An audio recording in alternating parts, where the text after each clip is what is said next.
संबित पात्रा, 96,000 मजदूर अपने घर पहुंच जाते अगर योगी सरकार कांग्रेस की दी हुई बसें चलाने को तैयार हो जाती। यह प्रियंका गांधी वाड्रा का बड़ा आरोप है आपके ऊपर। 96,000 मजदूरों के रास्ते में आप लोग कुंडली मार के बैठ गए राजनीति की वजह से। रोहित जी, मैंने प्रियंका जी का भी वो रिकॉर्डेड मैसेज सुना और आपको भी सुना, और ऐसा प्रतीत होता है, ऐसा लग रहा है सुनने के बाद प्रियंका जी को मानो भारतीय जनता पार्टी की जो सरकार है वो कोई बहुत भयंकर संवेदनहीनता और राजनीति में फंसी हुई है, और जो बसेज कांग्रेस पार्टी देना चाहती है, खास करके प्रियंका जी देना चाहती है, वो हम लेना नहीं चाहते हैं एक कुंठा के कारण, राजनीतिक कुंठा के कारण। 2-3 बातें मैं भी समझाना चाहता हूँ बहुत शांतिप्रिय तरीके से। नंबर 1, ऐसा नहीं है कि प्रियंका जी जो कर रही हैं वो राजनीति से प्रेरित होकर नहीं कर रही हैं, वो भी राजनीति कर रही हैं, क्योंकि बहुत सारे ऐसे राज्य हैं जो कांग्रेस शासित राज्य हैं, वहाँ बसों की आवश्यकता है। अभी बांद्रा की आपने ब्रेकिंग न्यूज़ दी, उसके बारे में प्रियंका गांधी ने कोई बस मुहैया नहीं कराया, मगर फिर भी वो केवल उत्तर प्रदेश में करना चाहती है क्योंकि उत्तर प्रदेश की वो इंचार्ज हैं और उत्तर प्रदेश में उनका राजनीतिक भविष्य है। नंबर 1, फिर भी उनका अधिकार है। नंबर 2, आप देखिए औरैया को लेकर इसी प्रकार प्रियंका गांधी जी ने भी बहुत क्रिटिसाइज किया था योगी सरकार का कि देखिए औरैया में एक्सीडेंट हुआ, 24 लोगों की मृत्यु हो गई, बहुत दुखद था, मगर बाद में सच्चाई सामने आया कि किस प्रकार राजस्थान ने बस मुहैया नहीं कराने के कारण से और जबरन राजस्थान की पुलिस ने श्रमिकों को किस प्रकार एक मालवाहक ट्रक में लोड कराने के कारण से, और ठीक उसी प्रकार पंजाब ने बस मुहैया नहीं कराया था, पंजाब के श्रमिकों को ट्रेलर में लोड किया गया था, तो नतीजा एक बहुत ही दुखद हादसा हुआ था, तो वहां भी बसों की आवश्यकता है। तीसरी बात, क्यों योगी सरकार ने इस प्रकार का कदम लिया है?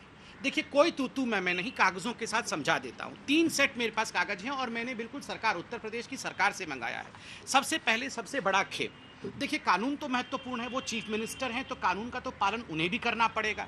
ये जो कागज आप देख रहे हैं, मैं आप कैमरा पर्सन से कहूँगा वो उसको भाई साहब इसको जरा पास दिखाइए, आप इसको दिखाइए क्योंकि ये ऑथेंटिक डॉक्यूमेंट है। आप देख सकते हैं इसमें 3 कॉलम है कि कितने ऐसे बसेस हैं जिनके फिटनेस समाप्त हो चुके हैं, कितने जिनके बीमा समाप्त हो चुके हैं, जिनका कोई इंश्योरेंस नहीं है, और फिटनेस और बीमा दोनों समाप्त हो गए कितने हैं। कुल मिलाकर ये देखिएगा 294 बसेस की संख्याओं के साथ कौन कौन सी बस हैं, ये पूरी की पूरी, मैं इसको पूरा दिखा के आपका बहुत समय नहीं लूंगा, तो ये एक सेट है। 294 ऐसे बसेस हैं जिनके ना फिटनेस हैं, या तो बीमा नहीं है, या तो दोनों नहीं है।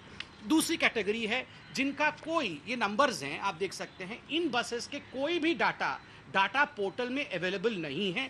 आप इनके नंबर देख सकते हैं, ये 2 पन्नों में है, कुल मिला के 68 वाहन है। आप देख सकते हैं यहाँ से शुरू होता है और यहाँ खत्म होता है, 68 वाहन है। तीसरी कैटेगरी और आखिरी कैटेगरी है, ये चिट्ठी आप उत्तर प्रदेश की सरकार की देख सकते हैं, बाकायदा ऑथेंटिक चिट्ठी है।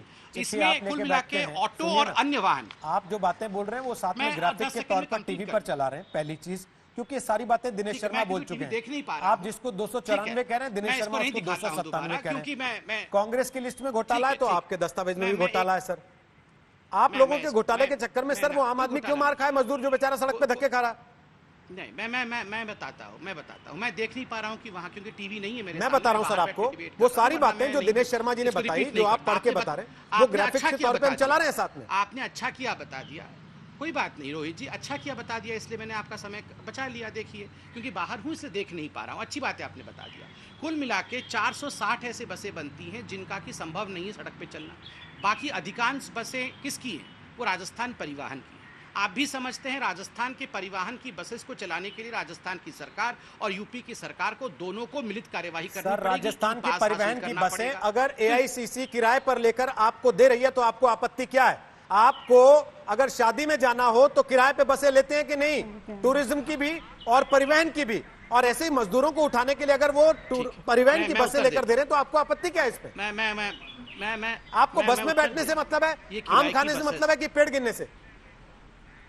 चलिए मैं बता रहा हूँ, बस में बैठने से मतलब है, अगर इसी अनफिट बस में बैठा देते हैं, कल को एक्सीडेंट होता है, 460 कम कर दीजिए ना, इसी प्रकार आप घेरेंगे। 460 कम कर दीजिए, नहीं, बाकी 400 में बैठा देते। नहीं, सुन लीजिए ना, ऐसे नहीं हो सकता है रोहित जी, जब तक कागजी कार्यवाही पूरी नहीं होगी, दोनों सरकार की अनुमति, इन्होंने किराए पे लिया है या, ये तो घोटालेबाज है, किराए पे लिया है या नहीं लिया है, उसके दस्तावेज कहाँ हैं? दिखाइए मुझे कि इन्होंने सब किराए पे लिया है। ये तो बोल रहे थे सारे के सारे बसेस ठीक है, 460 तो नकली निकल के आ गए। इनका कल बयान था कि सारे ठीक है। अब ये 460 पे तो कंटेस्ट भी नहीं कर रहे हैं। अब तो प्रियंका जी खुद बोल रही हैं कि हाँ हाँ ठीक है, कुछ तो गड़बड़ है, कल तक तो सब सही था। देखिए रोहित जी, जब सरकार, नहीं मैं समझ रहा हूं रोहित जी, मगर जब सरकार चलाते हैं, अगर कागजों के हिसाब से काम नहीं करेंगे, कल को गड़बड़ी होगी, कोर्ट में यही लोग खींच के लेके जाएंगे, सुप्रीम कोर्ट में केस करेंगे, हाई कोर्ट में केस करेंगे और कहेंगे देखो मजदूरों को मार दिया। 12,000 बसेस उत्तर प्रदेश की सरकार रोजाना चला रही है रोहित जी, 12,000 बसेस, 800 से अधिक श्रमिक एक्सप्रेस ट्रेन उत्तर प्रदेश में आ रही है। हर रोज खबरें आ रही हैं सर, कितने कितने एक्सीडेंट हो रहे हैं सर। लड़की अपने बाप को बैठा के 1700 किलोमीटर साइकिल चला के ले गई सर, आपको पता है, और आप लोग कागज मांग रहे हैं सर। चिंताजनक विषय, बिल्कुल चिंताजनक विषय है, बिल्कुल चिंताजनक विषय है। उसका अर्थ ये नहीं कि ट्रक में लोड कर दिया जाए।